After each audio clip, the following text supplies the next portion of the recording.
Again, shout out to Ziomek. We've been seeing a little bit more of him recently. I think he's been casting a little bit. Has he been casting? I think I'm confusing Ziomek with D6. Confusing it with D6. But regardless, he has been popping up a little more frequently recently. It's great to see him. Here we go. Spawning. Oh, let's go!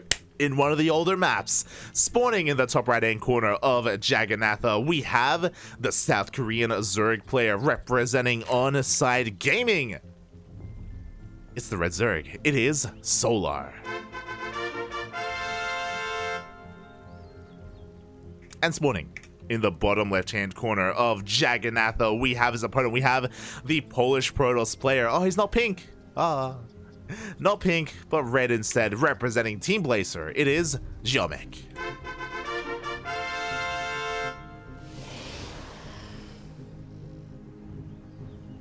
Vámonos, papi, vámonos. Where's your marine light? Oh. Too cold, he's hiding. Leave my marine alone, papi. Leave it alone. I'm catching up in the chat. But yeah, here we go. We are getting into this Jagannatha, one of the older maps in this tournament map pool. Jagannatha, it's been a while since we've seen it, but it's a really great map. There are some massive speed zones here in the middle of the map. If you are maybe unfamiliar with Jagannatha, it's also very green. And we have even seen a lot of macro games, a lot of split map scenarios on this map as well, because it can be relatively easy to expand on 4 bases. You can take your third base here, you can take your fourth here as well. You have your ramps, you have some choke points to take advantage of. There are a lot of entryways, and when I think of Jagannatha, it happens so often. I think of the German taxi. This was back in the meta of queen walking and queen dropping across the map because of the double void ray meta. Oh my god, it's all it's all coming back, because back then it was before the nerf to the void rays, and double Stargate void ray was so common. The amount of times that I've seen this main base die to like 4 void rays is insane. It's actually insane. So yeah, because Skytoss openers were so common, we would see a lot of queen all-ins on this map, and the speed zones helped a lot with that. The speed zones did help a lot with waddling queens across and committing to an all-in. But now it's a different era, now it's a different meta. Void rays have been nerfed. Void ray openers are no longer a thing anymore. Not really. You see them very sparingly depending on the map. And yeah. We're just gonna settle into this. So far, hatch gas pool coming out from Solar, nothing too crazy. Should be throwing down his third base momentarily, and was even able to get down his natural. We love to see it. Meanwhile, back across the map, Ziomek is going for a Stargate opener. And even though we've seen this a lot on Jagannatha, again, double Stargate Void Ray is nothing anymore. Should be going into an Oracle, should be going into a more standard game. Hi, did you remember to massage your marine? Oh. Always, papi, always. Aye. Yeah, we're just going to be getting into the swing of things. We do have our first Oracle on the way from Ziomek, third base on the way as well from Solar. Was a little bit delayed, just so we can really secure himself here on his 2 bases, getting his queens up and running and being quite solid. Does mean that his third is a little bit delayed, but does mean that he's safer overall. And against a more unknown player like Ziomek, I think that's a wise choice from Solar. I don't know if he's too familiar with him and his playstyle. As the first Oracle is out, and we're just going to be parking over our third, so we can expand, we can take it. Yeah, pretty standard stuff. I feel like there's something else that we're missing here. What happened? No! Where'd they go? Oh, they were there. The other big thing I remember about Jagannatha, it makes sense because we are Ducklings here. Quack, we are Ducklings. Lily pads. There's a nice little pond here outside the main with these beautiful lily pads. I remember they sparked a story with Yoda Slim.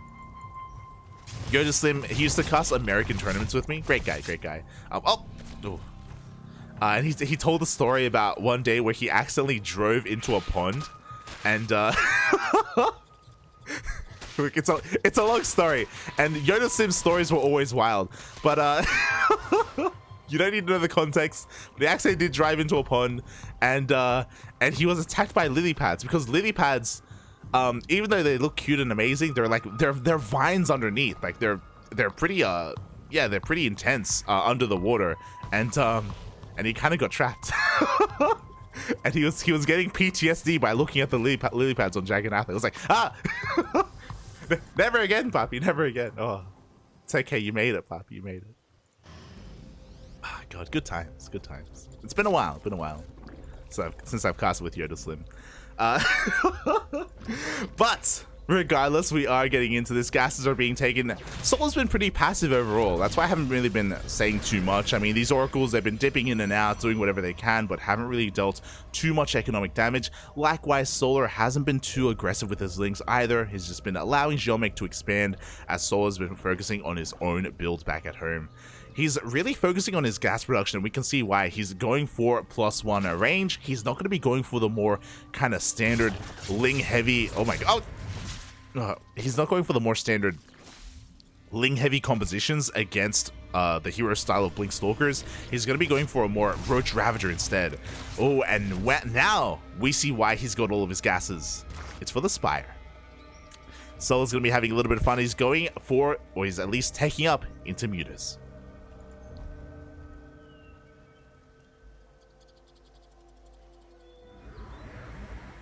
OSC has next. Yeah. For those wondering, OSC tournaments do have the extended map pool, so they do incorporate some of the older maps instead, alongside the newer ones, just for some variety. As the Overseer is going to dive into the main base, does confirm the follow-up, and that is going to be double Robo Colossus production.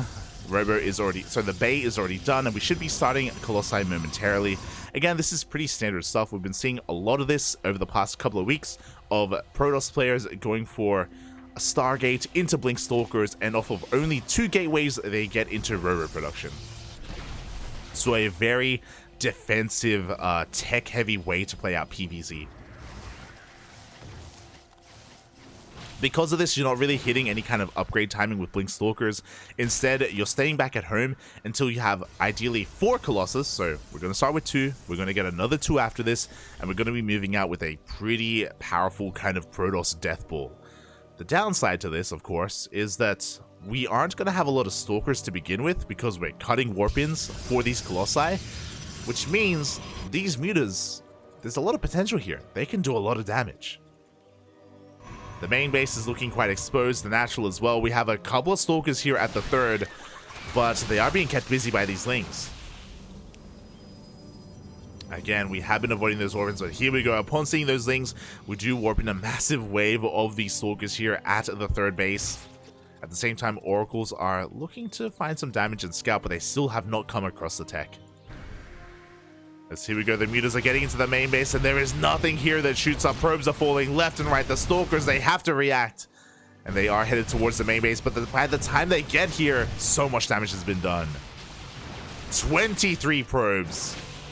The mineral line and then some, and now we can just go to the natural as well. We do have Blink, so Solar has to be a little bit careful here, but already he doesn't just get 23 workers, he gets all 3 Oracles, or at least 2 of them. Up! Up! Oh, only 2. Alas, Ziomek, his economy is crippled. Solar has double the worker count of his opponent, and he's kind of forcing Ziomek's hand, but again, he can't really push out, not yet. He's busy keeping up with these Mutas. They'll snipe 2 of them, at least 2. Not too bad, but Ziomek is being pinned back at home. No 4th base, still lacking saturation, still lacking those 4 Colossi. Once we have them, Ziomek is, I think he's just going to be forced all in. Just going to be forced to counterattack. God, but that Muta Cloud is insane. 22 Mutas. The wall is not a wall. The Lings, they get into the natural. They get into the main base. A lot of Lings are going to be going down. Oh my god, a little bit of awkward pathing. Oh, but we get on top of the Colossi. 1 goes down. Once again, the main base is under threat.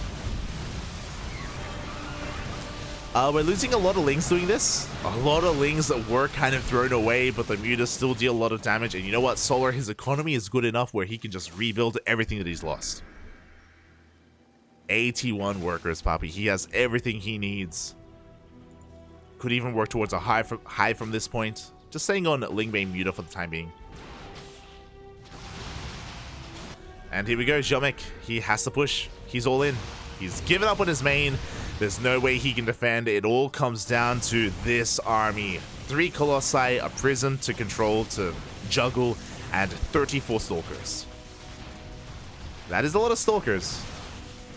So it's going to be difficult for these moves to really engage, but yeah, Ziomek is losing everything else back at home.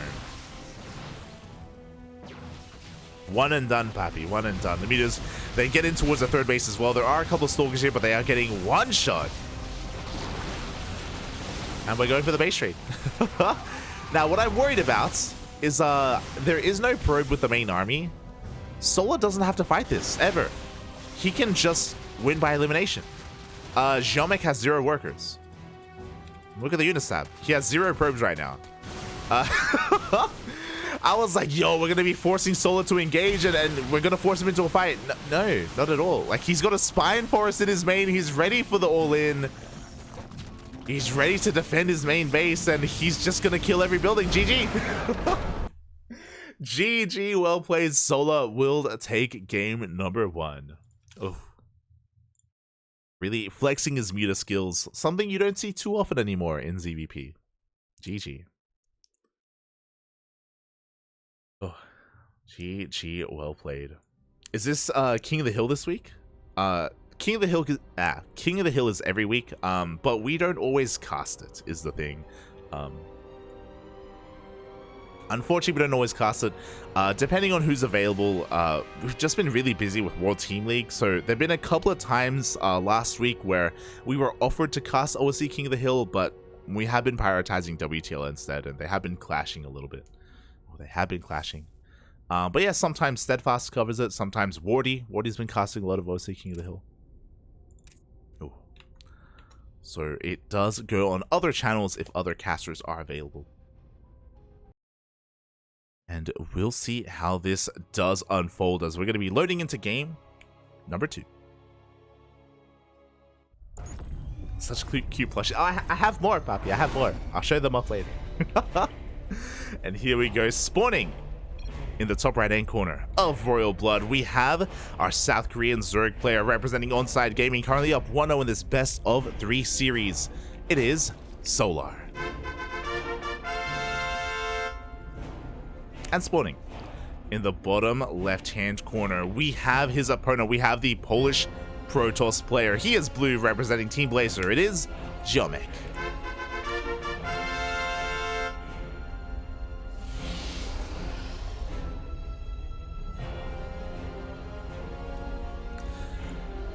Vamos. We go from an older map to a newer map, one that is a part of the current ladder map pool. You love to see it. These intro, yeah, the fanfare, Bob. It's all about the fanfare. I'll be honest. As a byproduct of casting for so long and having these intros for so long as well, whenever I watch GSL or whenever I watch like DreamHack or one of these other tournaments, and when they zoom in and when there's not a trumpet, it feels wrong. Like, my brain associates player intros with fanfares, and whenever there isn't a trumpet in GSL or in DreamHack or something, I'm like, it's where is it? Where's the trumpets? What's going on? What's happening? Aye. Feels bad, man. Feels bad. It's just associated now in my brain. One cannot happen without the other. Aye.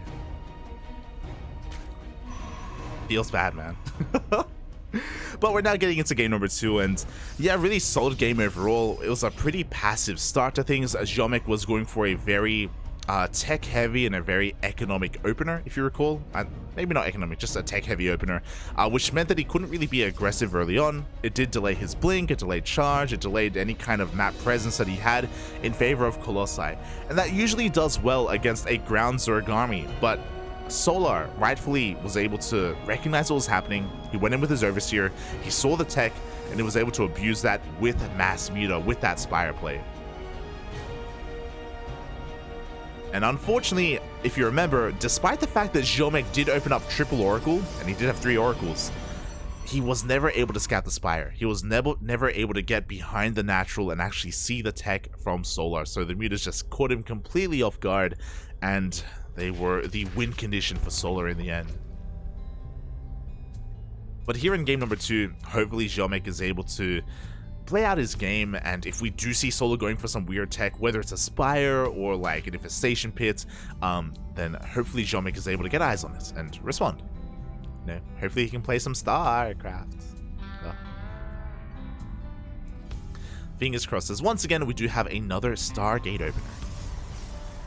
No Glaive Adepts. Not yet, not yet. Here, the first Oracle is on the way, as to be expected. Tis quite meta current era of StarCraft. Behind this, Solar just going for a hatch gas pull, going for his third base on time as well. A bit of an earlier third compared to last game. If you remember last game, he was being very safe and very conservative. Did delay his third for by a while, but is now getting it, just saturating his bases. Nothing too crazy from our Zerg, and really I'm looking to see what the follow-up is. And we see that third base and that second Oracle. So this is just like game number 1. Nothing too crazy from Ziomek. He's not really diverting his plans or changing his builds. Everything so far is looking the same. Looking the exact same. With this, with of course our Oracles, we can defend our third and it should be safe against any kind of Ling aggression. Likewise, once we get up to 2 and even 3 Oracles, we can go across the map and try and harass the mineral line. And here we go. Oh, but we do have an interesting follow-up. So we're not going into a Twilight Council, we're going straight for the Robo instead. Okay. Lings are going to be threatening this base, and they do cause these Oracles to turn back around. We don't want to be losing our third. Meanwhile, we do see the Roach Horn being thrown down for Solar at a pretty reasonable time even. Just safety Roach Horn to get into them if he does need them. Oracle is going to be dipping in between the bases, but the Queen positioning is just a little bit too good. We do get 1 drone, but only 1, as the Queens do push away those Oracles. And there is that Twilight Council and that Forge. So with the earlier Robo, we can see what it's for. He's actually going into Immortal production. Interesting. This is very safe play from Ziomek. Very safe. Oh my god. As the Lings are going to be going for a little bit of harass, they do get a bit of a surround on one of those depths. Where are those Oracles, by the way? They're across the map. They're not back home. As a result, the Lings are getting a little bit out of hand. 1, 2, 3 probes going down. Great target firing here out of Solar. And we have Overlord speed on the way. Why? Because we have Dropper Lords. We're going for an all-in. Solar has had enough. Game number 1 went on for too long. Game number 2 is going to be over before it begins. Lings and Roaches are flooding across the map. The Queens are rushing across the map as well. Thankfully for Ziomek, he did blindly go into Immortals. So he does have, you know, the tools that he needs to defend, kind of. I say kind of, no shield batteries. No shield batteries at the natural base. 1 shield battery at the third. He doesn't know about the all-in until now. He does spot the Roaches. He does now have 2 Immortals, so he has a standing army at least. But oh god, no! Oh, but he does get surrounded immediately. The Immortal is going to go down! We had the Immortal Buffy, and now we do not. With the death of that Immortal, we just don't really have too much left over. We have a second Immortal here at the natural base.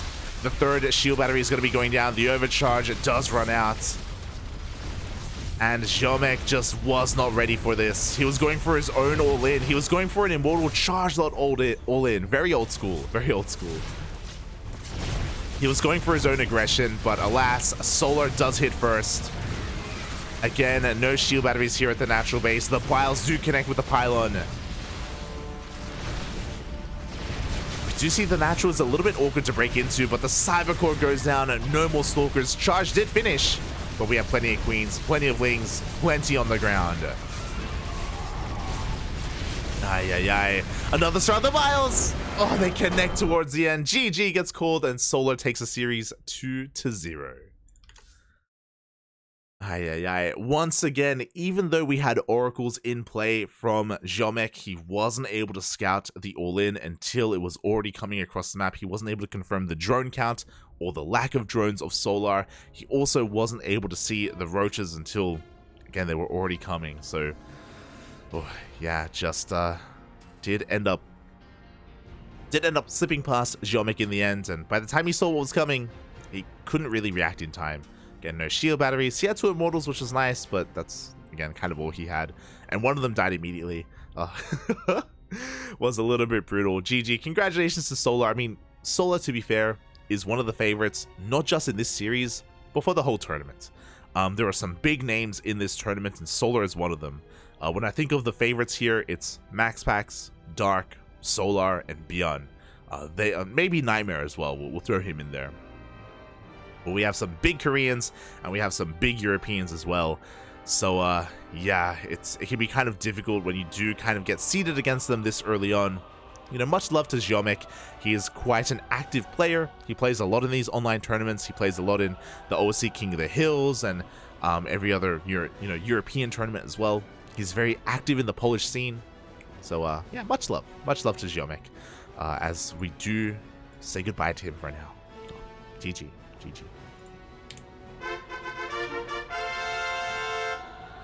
Ooh, and with that, we have one series remaining.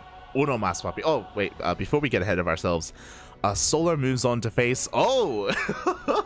Solar moves on to face Forjumi in the next round, the German Protoss player. Oh my. Forjumi has been on fire recently. He's been taking down some big names, some big Zerg names as well. So Solar versus Forjumi, that's going to be a lot of fun. It's going to be a good series.